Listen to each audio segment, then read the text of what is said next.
চট্টগ্রামে আইনজীবী হত্যাকারীদের বিচারের আওতায় আনুন প্রকাশ ২-৮ নভেম্বর 2024-09-11 চট্টগ্রামে সম্মিলিত সনাতনী জাগরণ জোটের মুখপাত্র চিন্ময় কৃষ্ণ দাস ব্রহ্মচারীর গ্রেপ্তারকে কেন্দ্র করে যে হত্যার ঘটনা ঘটেছে তাতে আমরা গভীরভাবে উদ্বিগ্ন।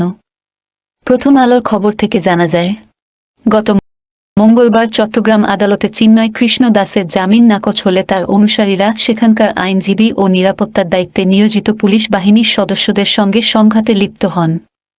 আদালত ভবনের মূল ফটকের সামনে রঙ্গম সিনেমা হল সংলগ্ন এলাকায় সাইফুল ইসলামকে কুপিয়ে হত্যা করা হয়। আমরা এই হত্যার তীব্র নিন্দা জানাই। আদালত ভবনে বিক্ষোভের ঘটনায় ধর্মীয় সংগঠন ইসকনের নাম ফের আলোচনায় এসেছে। চিন্ময় কৃষ্ণ দাস ব্রহ্মচারী ইসকনের বহিষ্কৃত নেতা। এর আগেও চট্টগ্রামে হাজারীগুলিতে একটি হামলার ঘটনায় ইসকনের লোকজনের সম্পৃক্ততা ছিল। সেক্ষেত্রে চিন্ময় কৃষ্ণ দাসের গ্রেপ্তারের পর আইনশৃঙ্খলা রক্ষাকারী বাহিনীকে আরও বেশি সতর্ক হওয়া উচিত ছিল, কিন্তু তারা সেটি নিতে ব্যর্থ হয়েছে। পেশাগত দায়িত্ব পালন করতে গিয়ে একজন আইনজীবী এভাবে নৃশংসভাবে খুন হবেন, এটা বরদাস্ত করা যায় না। চিন্ময় কৃষ্ণ দাস ব্রহ্মচারীর বিরুদ্ধে রাষ্ট্রদ্রোহের মামলা আছে। আদালত তার জামিনের আবেদন নাকচ করেছেন। এই আদেশে তার অনুসারীরা সংক্ষুব্ধ হলে উচ্চ আদালতে আপিল করতে পারতেন, কিন্তু সেসব না করে বিক্ষোভের নামে পুলিশ ও আইনজীবীদের সঙ্গে সংঘাতে লিপ্ত হয়েছেন। এটি কোনোভাবে কাম্য ছিল না। সনাতনী জাগরণ জোটের পক্ষ থেকে বলা হয়েছে, তাদের কর্মসূচিতে দুর্বৃত্তরা ঢুকে এই হত্যাকাণ্ড করেছে।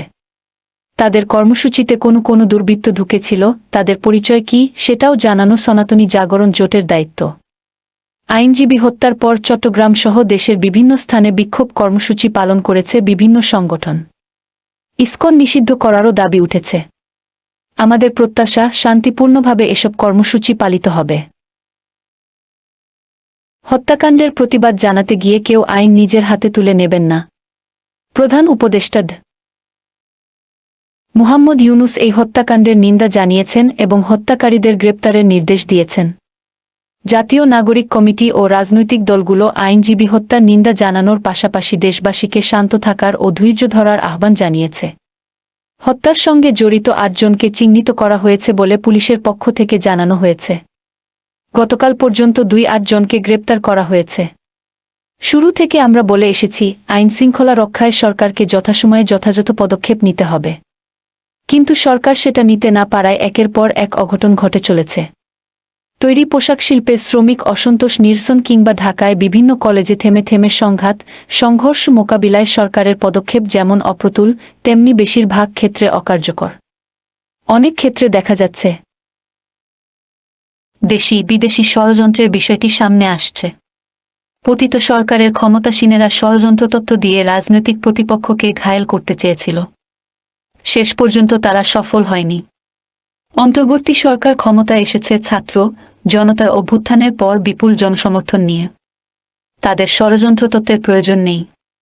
শান্তি শৃঙ্খলা বজায় রাখতে যথাসময়ে যথাযথ পদক্ষেপ নিতে হবে এবং এতে সরকারের প্রতি জনগণের সমর্থনও বাড়বে। এ কথা অনস্বীকার্য যে আইনজীবী হত্যাকাণ্ডের ঘটনা সামাজিক সম্প্রীতি বজায় রাখার ক্ষেত্রে সাধারণ মানুষ এখন পর্যন্ত যথেষ্ট ধৈর্য ও সহনশীলতার পরিচয় দিয়েছে। আমরা আশা করব